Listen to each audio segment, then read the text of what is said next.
Voici la limite que nous allons regarder.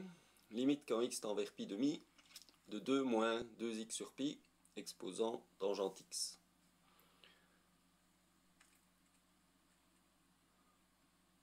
Nous allons donc commencer par remplacer x par pi demi dans la parenthèse.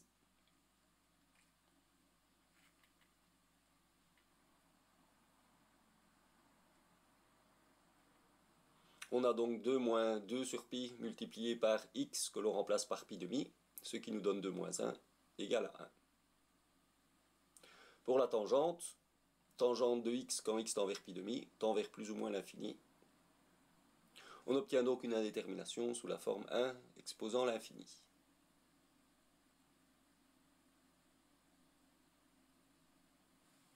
Pour lever l'indétermination, on va utiliser la méthode suivante. On sait que pour tout x strictement positif, e exposant ln de x est égal à x, puisque l'exponentielle et le logarithme sont des fonctions réciproques.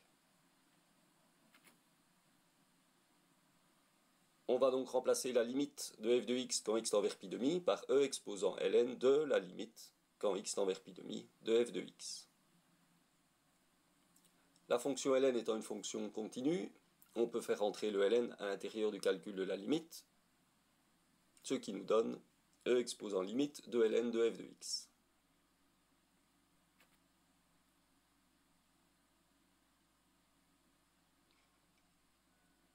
Voilà donc ce que devient notre calcul, e exposant limite de ln de la fonction.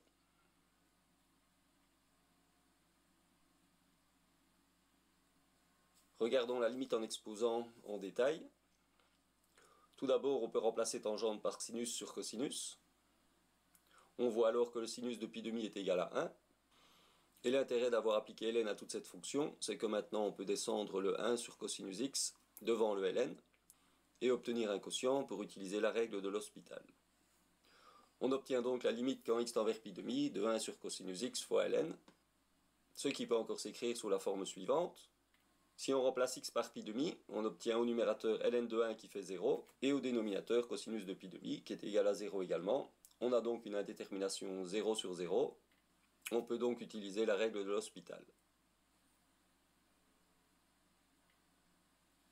On calcule donc la limite de la dérivée du numérateur divisée par la dérivée du dénominateur, ce qui nous donne la limite suivante.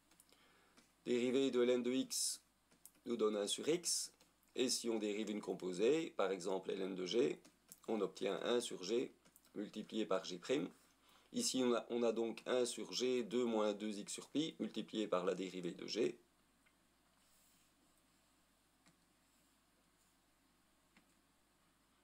La dérivée de 2 moins 2x sur pi est égale à moins 2 sur pi. On peut maintenant remplacer x par pi demi dans l'expression que nous avons obtenue. Cela nous donne donc 1 sur 2 moins 1, c'est-à-dire 1, divisé par moins sinus de pi demi, c'est-à-dire moins 1, multiplié par moins 2 sur pi. Et la réponse est donc 2 sur pi.